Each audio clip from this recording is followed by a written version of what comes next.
Guys ఈరోజుతో మేము మా తోటకు రావడమే జరిగింది కాపళ్ళు ఏరుకోవడానికి. చూసారా మా తోటలో ఉన్న కాపలు ఎంత బాగున్నాయో.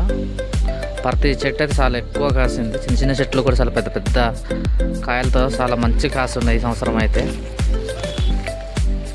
బుజ్జి చెప్పు, నీ ఫీలింగ్ ఏంటి? తోట ఎంత మంచిగా పండింది కదా. ఇంత పండిన తోటని చూసిన తర్వాత ప్రతి సంవత్సరం ఇలాగే తోట వస్తే చాలా బాగుంటుందని నా ఫీలింగ్. ఈ చెట్టును చూసారా, ఎంత చిన్న చెట్టు కానీ ఎంత ఎక్కువ కాసింది. ఒక ఆకుపళ్ళు చాలా బాగా కాసింది ఈ సంవత్సరం అయితే మా తోట. మాకైతే ఈ తోటకు వచ్చిన తర్వాత ఇంటికి తిరిగి వెళ్ళాలనిపించదు. ఎందుకంటే ఈ తోటను చూసిన తర్వాత అలా అనిపిస్తుంది అనమాట. ఇంత బాగా కాస్తుంది తోట ఇది ప్రతి సంవత్సరం మాకైతే. చూసారా ఎంత బాగా కాసిందో తోట. ప్రతి సంవత్సరం కూడా ఇలానే చాలా చక్కగా చాలా ఎక్కువ కాస్తుంది తోట అనమాట. ఇటు చూసిన సరే పండిపోయిన చెట్లే ఉన్నాయి. చాలా చిన్న చిన్నవి కానీ చాలా ఎక్కువ కాసినాయి, పెద్ద పెద్ద కాయలు కూడా.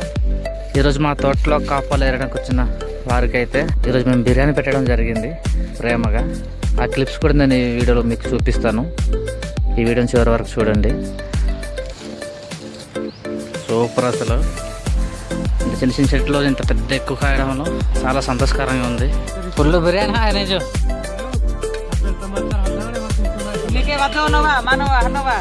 బిర్యానీ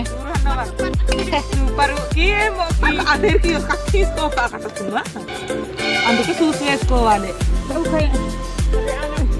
ఈ వీడియో మీకు నచ్చినట్లయితే లైక్ అండ్ సబ్స్క్రైబ్ చేయడం మాత్రం అస్సలు మర్చిపోకండి గైస్.